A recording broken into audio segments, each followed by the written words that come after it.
Hello everyone. So today we are going to discuss a new other topic called glycogen storage disease. So what is glycogen storage disease? Glycogen. As you all know, or as you all are familiar with the term glycogen, what is glycogen? Glycogen is the storage form of glucose, right? So glucose is stored as glycogen in liver and muscle cells. Then why the term glycogen storage diseases? So there may be a defect in the metabolism of glycogen or the form or the conversion of glucose to glycogen. So then we call it as glycogen storage diseases according to the name. So usually what is a glucose? It's a branches. It contains main branches of many polysaccharides. So because of some defects in these enzymes, it leads to some kind of diseases. Before going to that, once we'll have an idea of the two terms called glycogenesis and glycogenolysis. Glycogenesis means the formation of glycogen.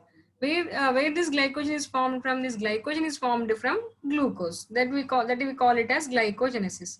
And then the glycogen is stored in the liver and muscles. And then what is glycogenolysis? Glycogen lysis. That lysis means breakdown. Glycogen is broken down to what? To glucose. That we call it as glycogenolysis. So these two processes occur simultaneously in our body, right?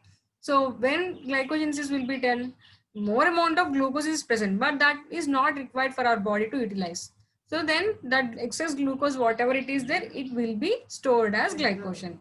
And then when energy is required but you did not take any food, or there is no amount of free glucose in the circulation, then what our body do?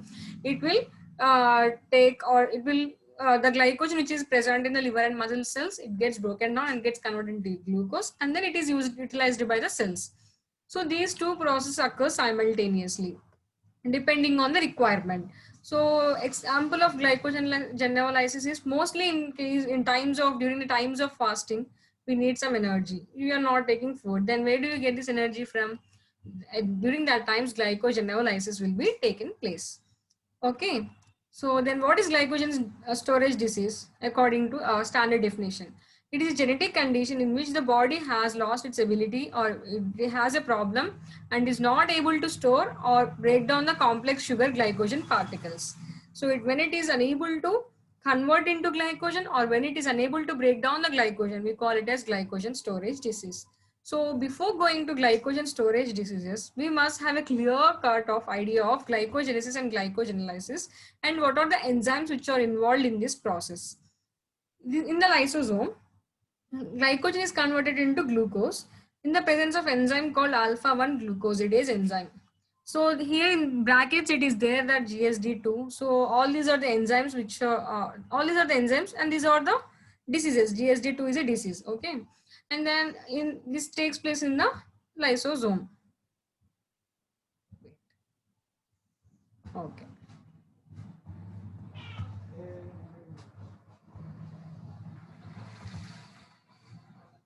I think it's visible to you now. Okay. So here in the liver, it is glycogen. It is acted upon by certain enzymes called, enzymes are nothing but they are proteins. They are acted upon by certain enzymes like liver phosphorylase, muscle phosphorylase, and phosphorylase kinase alpha 2. So in the presence of these enzymes and in the presence of the other enzyme called debranching enzyme, it gets converted into glucose 1-phosphate, right? This glucose 1-phosphate, it may be converted into glucose or it may again convert it into glycogen. I'll explain first the steps of how it is converted into glucose. It, in the presence of enzyme phosphoglucomutase, converted into glucose 6-phosphate. This glucose 6-phosphate may get converted into fructose 6-phosphate, and the brain and muscle cells, it may get acted upon by the enzyme phosphofructokinase and gets converted into fructose 1,6-phosphate.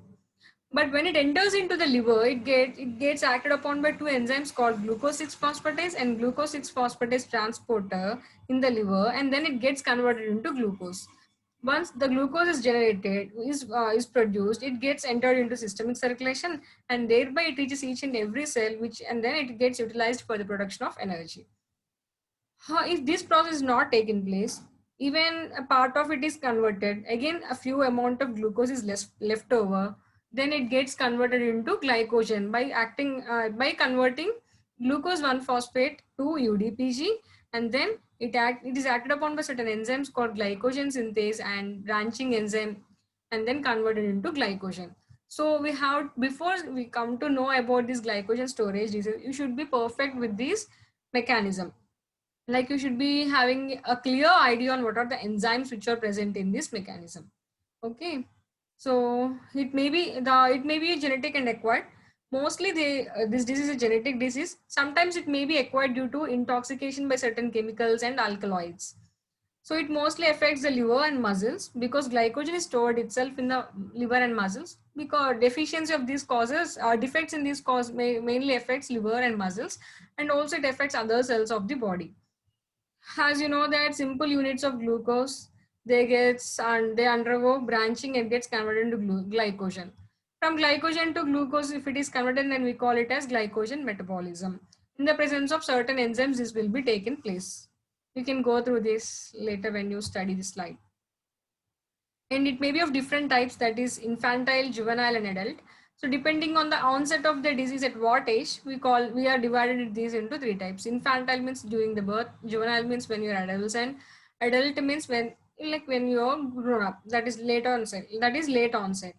And few of the glycogen storage diseases, they have subtypes also, like GSD 1A and 1B, 9A1, 9A2, and 9C and 9D. This is how they are again subdivided. And there is also a type called GST type 0. This is occurred due to deficiency of glycogen synthase. That is glycogen synthase deficiency. If there is deficiency of glycogen synthase, we call it as GSD 0.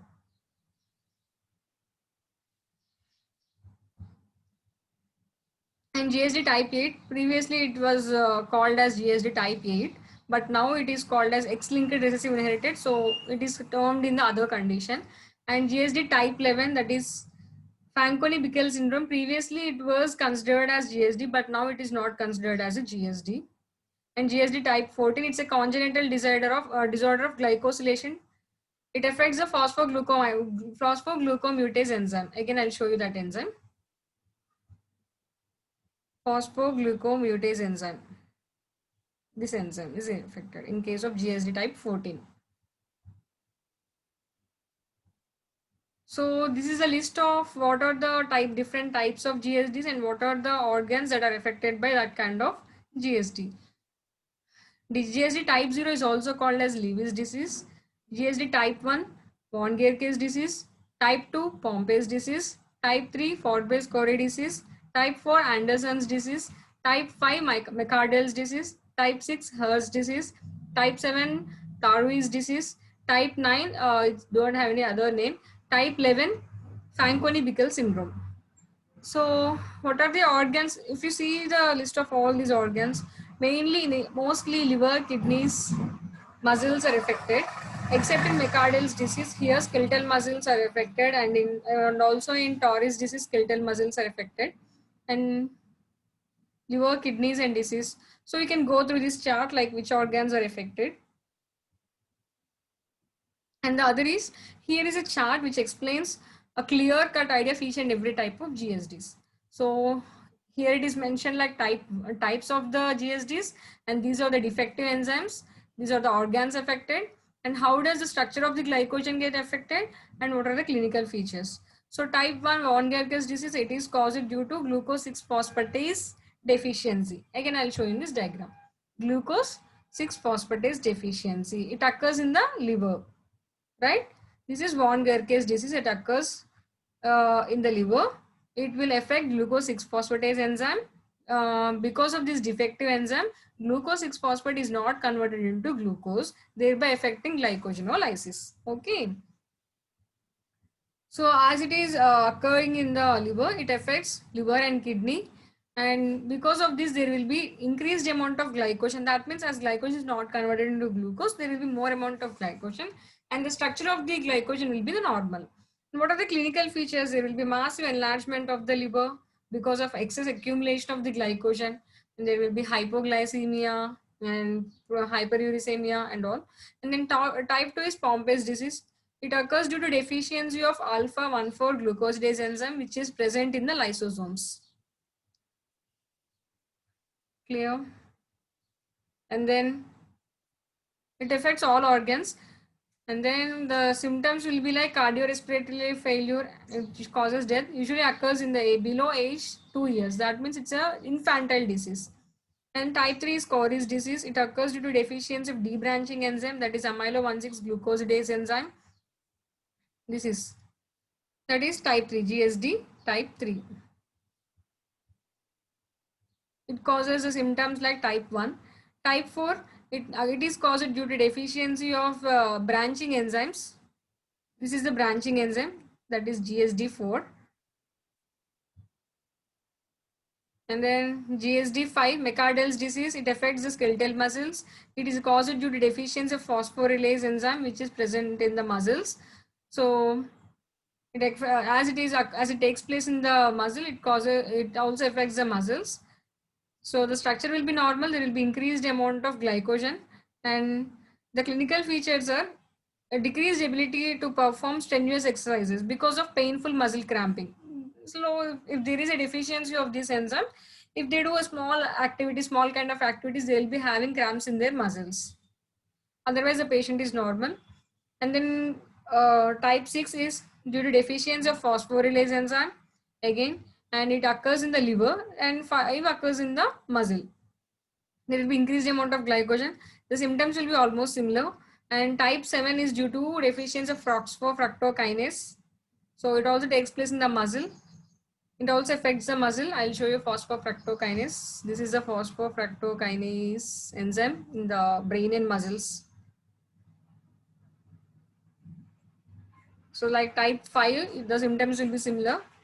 Like mainly it affects the muscles, because phosphofructokinase is generally acts in the muscle and brain cells.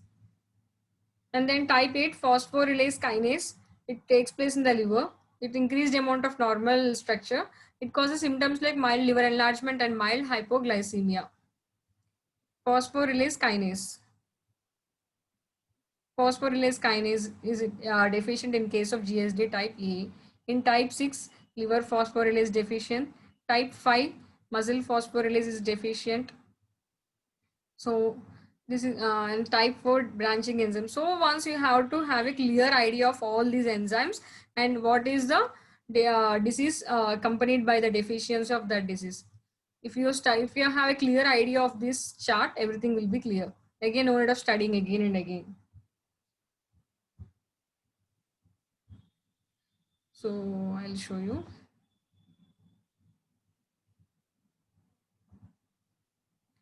See, glucose is converted into glucose 1-phosphate, again to glucose 6-phosphate. Glucose 6-phosphatase enzyme, it gets converted to glucose. If it is defective, then we call it as GSD type 1. That is von Gerke's disease. Type 1b, it takes place in endoplasmic reticulum.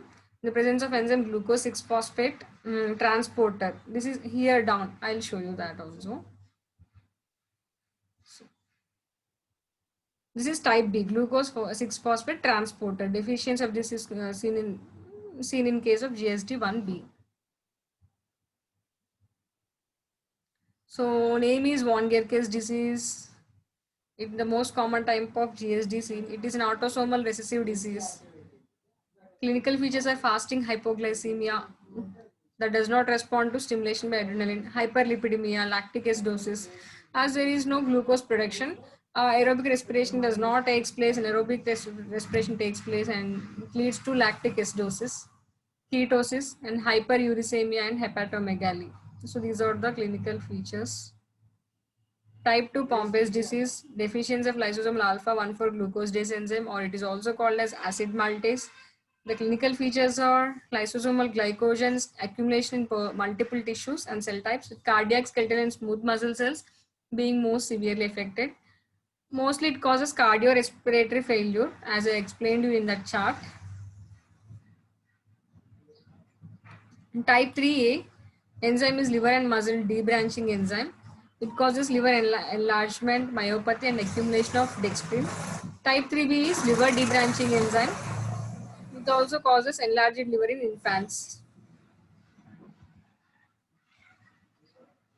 Type 4 Anderson's disease or amylopectinosis.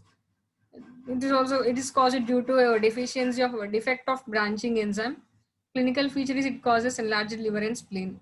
And the type 5 is McArdle syndrome. It is seen most of them are more seen in infants, but this is seen in adults and adolescents. So due to deficiency of enzyme muscle glycogen phosphorylase, it causes exercise induced cramps and pain. So this is what about it.